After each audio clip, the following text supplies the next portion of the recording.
బాపట్ల జిల్లా పర్చూరు మండలం దేవరపల్లి గ్రామం వద్ద జాతీయ రహదారి 167 పై ఘోర ప్రమాదం జరిగింది. గొర్రెల కాపరులు తమ మందతో వెళ్తుండగా చీరాల వైపు నుండి అతివేగంగా దూసుకొచ్చిన స్విఫ్ట్ కారు విచక్షణ రహితంగా గొర్రెలపైకి దూసుకెళ్లింది. ఈ ఘటనలో సుమారు 40 గొర్రెలు అక్కడికక్కడే మృతి చెందగా మాంసం ముద్దలు రోడ్డుపై చెల్లాచెదురుగా పడిపోయాయి. కిలోమీటర్ల మేర ఆపకుండా దూసుకెళ్లిన కారులోని వ్యక్తులు సెల్ ఫోన్లు వదిలేసి పరారవగా పోలీసులు వాటి ఆధారంగా విచారణ చేపట్టారు. సర్వం కోల్పోయిన తమను ప్రభుత్వం ఆదుకోవాలని గొర్రెల కాపర్లు కన్నీరు మున్నీరవుతున్నారు.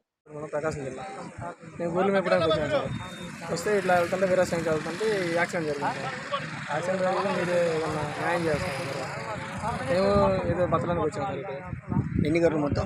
అది మొత్తం 50 గొర్రెలు చనిపోయాయి సార్. 20 గొర్రెలకి కాళ్ళు తిరిగి అందరికీ వడ్డీలు తెచ్చుకోమనుకున్నాం సార్. అందరూ ఏదో బతలానికి వచ్చాము. ఇట్లా మీరే అందరూ న్యాయం చేస్తారు. ఏం జరిగింది చెప్పయ్యా? కారు కొట్టేసి ఇప్పుడు రాత్రి ఎంత సమయం? అప్పుడు 2:30 1:30 కొట్టేసి 2:30 మాత్రం కొట్టేసి. యాడ్ నుంచి వస్తున్నారు మీరు? తెలుగు అనుకున్నాం సార్. తెలుగు కొట్టేసి అది తాగాడు సార్. తాగాడు ఫుల్ స్పీడ్లో వచ్చింది.